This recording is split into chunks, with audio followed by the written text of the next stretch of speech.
ನನ್ನ ಹೆಸರು ರಾಧಿಕಾ ಖರಡೇಗೂರು. ನಾನು 6ನೇ ತರಗತಿಯಲ್ಲಿ ಓದುತ್ತಿದ್ದೇನೆ. ನನ್ನ ಶಾಲೆಯ ಹೆಸರು HPS ಉಳ್ಳಗಟ್ಟಿ. रहा रही रहे. रहा पुल्लिंग और एक वचन. रही स्त्रीलिंग एक वचन. रहे बहुवचन.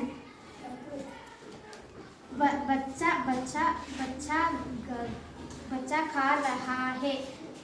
वह रोटी खा रहा है.